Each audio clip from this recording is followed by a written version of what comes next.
가는 하나님의 말씀, 오늘은 신명기 22장 13절로 30절까지 말씀입니다. 여기에는 여자에 대한 문제와 그 다음에 또 부부에 대한 문제, 일반적인 성에 대한 문제를 자세히 다루고 있습니다. 첫 번째로 누구든지 아내를 맞이하여 13절에 이렇게 시작하죠. 그와 함께 이제 결혼을 한 것 같습니다. 근데 이 남자가 비방거리를 만들어서 그 여자에게 누명을 씌워서 결혼하고 보니까 처녀가 아니더라 하면서 거짓으로 모함을 한 경우에 그 성읍들 장로들은 그 사람을 잡아 때리고 이스라엘 처녀에게 누명을 씌움으로 말미암아 그에게 은 100세겔을 벌금으로 받아 여자의 아버지에게 주고 그 여자는 그 남자가 평생에 버릴 수 없는 아내가 되게 하려니와. 그래서 결혼 생활이라고 하는 것이 서로 간에 대등한 입장에서 서로가 존중하는 입장에서 이어져야 되는 것이지, 일방적으로 한 사람이 노예 부리듯 버리고 싶을 때 버리고 데리고 오고 싶을 때 데리고 와서는 안 된다, 그런 것입니다. 왜 이런 말이 있냐면, 가나안 땅에 가보니까 뭐 그 가나안 사람들도 보니까 일부 다처제도 있고, 그다음에 여자를 뭐 마음대로 물건 다루듯 버리고 쫓아내고, 뭐 손이 안 예쁘다, 음식을 못한다, 뭐 아이를 못 낳는다, 예전에 조선시대 칠거지약 같은 것으로 굉장히 그 약자인 여성에 대한 핍박과 불평등이 존재한 것입니다. 그래서 이것을 최소한도로 막기 위한 하나님의 말씀이 이와 같이 있는 것입니다.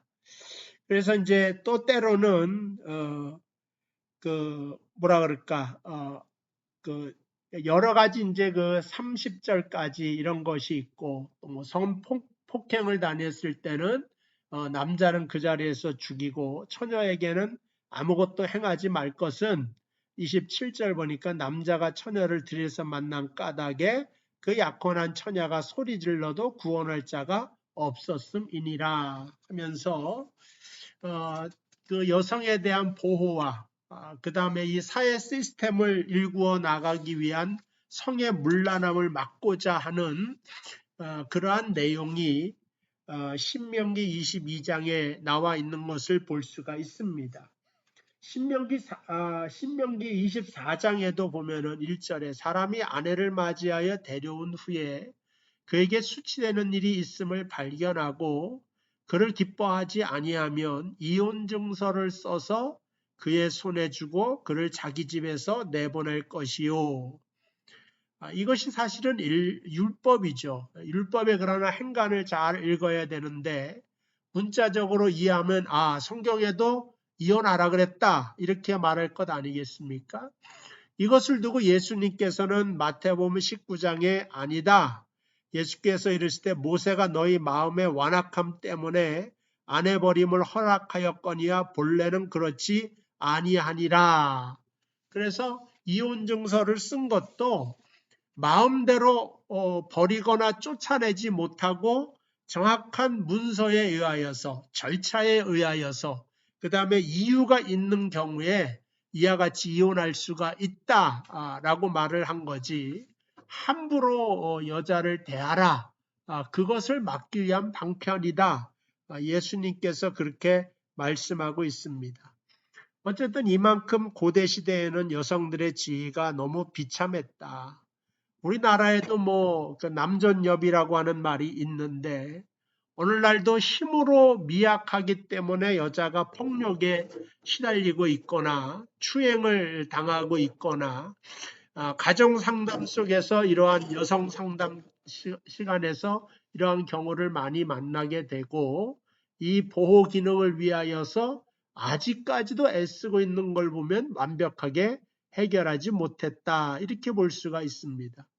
그 22장 27절에 보면 이제 성폭행이죠.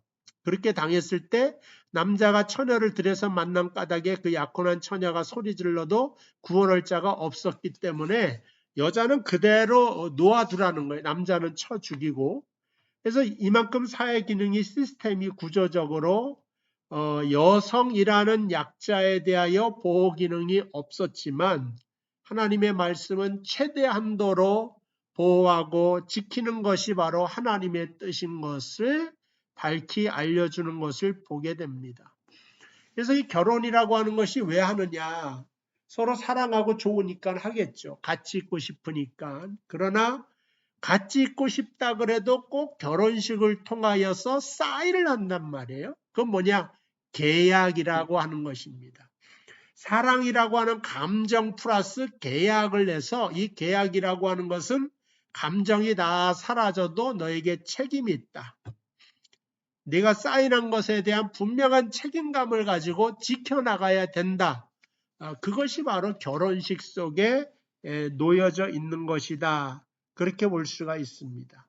가정이라고 하는 것은 사회의 가장 최소 단위라고 볼 수가 있습니다. 이 가정을 통하여서 그리스도와 교회의 관계를 설명하고 또 하나님과 우리의 관계를 하나님께서 자꾸만 설명해서 나누지 말 것을 우리에게 알려주고 있습니다. 근데 여기에 이 가정에 악이 들어온다. 이건 음란함을 통하여 들어오는 거죠. 근데 이 음란한 것이 개인적인 문제가 아니라 로마 제국의 흥망사라고 하는 책을 볼 때도 1000년 동안이나 망하지 않았어요. 원래 중국에는 한 200년에서 250년 되면 나라가 망해요. 중국의 역사를 보면 200년마다 바뀐단 말이죠. 우리나라 우리 한민족은 한 500년, 500년마다 이렇게 나라가 바뀐단 말이죠. 근데 로마라고 하는 나라는 1000년을 갔단 말이죠. 근데 그 1000년 된 제국이 멸망할 때 거기는 성적인 문란함이 있었다. 그래서 병사들이 전쟁을 하러 가야 되는데 역사책을 보면 성병에 걸려서 전쟁을 할 수 없을 정도로 그래서 용병을 갖다가 쓰는 겁니다. 용병으로 자기 나라를 지킬 수가 있습니까? 지키지 못한 것이 있다 하는 겁니다. 반면에 우리 1997년에 우리 한국의 IMF 사태를 맞이하여 기업도 망하고 가정이 해체가 되고 은행이 무너지고 나라가 부도 사태가 된 것 아니겠습니까? 근데 그 나라를 2년 만에 다 갚아버렸어요. 그리고 일어나게 됐단 말이죠. 그래서 사회학자들이 말할 때 한국인들은 근면하다. 한국인들은 참 근면하다. 근데 그 중에 하나가 또 연대감이 있어서 뭉치게 되더라. 그 다음에 그 생존력이 강하더라. 그러면서 발견한 것이 한국의 여성들의 생존력이 강하다. 이렇게 말한 사람도 있었던 것 같아요. 따지고 보면 정말 가정이 어려울 때 남자들은 속상해서 아랫목에서 끙끙 앓거나 술 마시고 있는데 머리라도 잘라서 아이들을 먹이기 위하여 밖으로 나가서 일을 하는 사람은 어머니였고 여성이었다 하는 그런 생각이 좀 듭니다.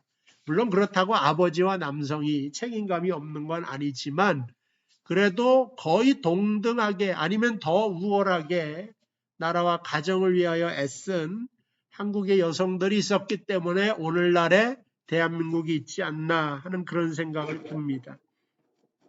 베드로라고 하는 사람은 장가를 갔어요. 제자들 중에는 그 장모 얘기가 나오는 건 베드로 하나가 아니겠습니까? 그리고 이제 보면은 그 베드로의 사역 중에서 그 아내 된 사람을 하여간 귀하게 여겼다고 하는 기록도 있어요. 그러면서 베드로전서 3장 7절에 보니까 남편들아 이와 같이 지식을 따라 너희 아내와 동거하고 그를 더 연약한 그릇이요 또 생명의 은혜를 함께 이어받은 자로 알아 귀히 여기라. 베드로가 이 말을 쓴 것을 보니까 베드로가 아내를 지긋하게 사랑한 게 있구나 하는 것을 깨닫게 되죠. 베드로의 장모가 원래 열병에 걸리거든요. 복음서에 보면 그게 휘레소라고 그랬어요. 근데 이거는 뜨끈뜨끈하게 열난다, 몸에서 열난다 그런 것이 아니라 어떤 상황이나 상태를 말하는 거예요. 그러니까 열이 나는데 어떻게 누웠다 일어났다 앉았다 뭐 저기 갔다 여기 갔다 이거 뭐예요? 화병이죠. 화병. 지금 말로 말하면 딸이 시집을 갔는데 그래서 먹여 살려야 될 것 아니에요. 근데 예수를 쫓아다닌다고 일도 안 하고 돈도 안 갖다 주고 딸이 거반 죽게 됐으니까 얼마나 열이 나겠습니까? 그러니까 후세 성서학자들이 해석하는 거에 제 생각만이 아니라 아마 그러한 열병이었을 거다. 주님께서 그 여자의 집으로 직접 찾아가서 그 여인의 마음을 어루만지시고 그녀를 고쳤더니 그 장모가 주님에 대하여 시중할 정도로 이제 관계 회복이 되고 사위를 인정하게 되고 사인 베드로도 지긋하게 아내를 사랑했다. 이제 그러한 말이 나옵니다. 어쨌든 여기 보니까 그 남편들아 지식을 따라 동거하고 그를 더 연약한 그릇이요. 이렇게 말해서 비교법을 썼죠. 더 연약하다라고 하는 건 남자는 강하다 그런 것이 아니라 남자도 약한데 여자는 더 연약하다 이런 뜻입니다. 그렇지. 더 연약하다 그랬으니까. 근데 연약하다라고 하는 것이 또 여리다, 섬세하다 그런 뜻도 있는 거예요. 그러니까는 차별이 아니라 이런 구분이 된다 그런 뜻이죠. 섬세하기 때문에 지식을 따라서 아내가 이런 거 좋아하고 이런 거 싫어하고 이런 걸 잘 따라서 내가 화목한 가정을 만들어야 된다 하는 말씀을 하고 있습니다. 어쨌든 우리는 이 약육강식의 시대에 살고 있고 진화론이 세계를 휩쓰는 시대에 살다 보니까 힘의 논리로 자꾸만 접근을 합니다. 그게 세상의 법칙이라고 생각하고 당연하다고 생각을 하는 나라와 사람들이 아직도 굉장히 많습니다. 남자는 힘있어 우월하고 여자는 하등하다. 이러한 모든 것들은 하나님의 법에 맞지 않고 위배가 된다 하는 것을 알려주고 있습니다. 어떤 사람은 부부 사이를 골동품 같다. 시간이 갈수록 귀해져야 된다. 값이 더해져야 된다.